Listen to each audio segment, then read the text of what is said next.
All right, so we've already done a bunch of work on this Jeep. We had to do a whole timing kit, all new timing components on this thing. It's getting a new belt. It's getting, you know, all kinds of new gaskets and everything.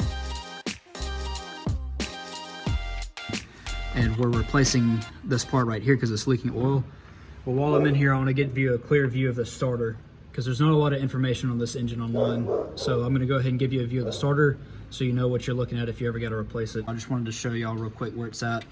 It's underneath the intake manifold. In order to get this intake manifold off, this is it right here. And it's got coolant lines hooked up to it. It's got oil lines hooked up to it. It's got the throttle body on the back. In order to get this thing off, you've got, let me show you the back side of it. You've got these bolts that are real obvious up here up top. And then down here on the bottom is where these two are 8mm bolts, and they're really, really, really hard to get to. They're kind of a pain.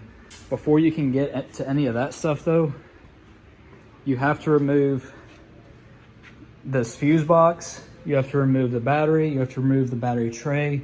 Everything on this side of the Jeep has to come out. It took about 2 or 3 hours just to get everything apart and get to it, just to where we could even get to this intake manifold right here. You gotta take all the turbo hoses off, all the coolant lines out, you gotta drain the coolant, all kinds of stuff. You have 2 bolts right here coming from the back of the transmission, the back of the bell housing into the starter. There's those 2 on top, and then there's 1 down there on the bottom. Can't really see it too good from this angle, but it's on the bottom of the starter down there. You'll be able to see it if you lay underneath the Jeep. And then right here, we have this electrical clip. There's a lock right here. You gotta pop that up and take the clip off. And then your main power supply right here. The main thing is that I'm not sure this may be enough space for you to slide it out and get it out. It may not be. There is a possibility that you may have to put a jack underneath this engine and remove this entire motor mount right here.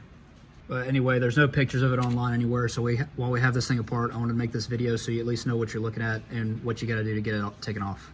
I hope that this little bit that we did give you helps a lot. I know it would have helped me and my team if we had known exactly where it was. It would have saved us a lot of headache and everything. So if you like what you saw, like and subscribe and follow. I'm going to be posting a lot more helpful stuff like this in the future. Thanks. Stay safe, guys.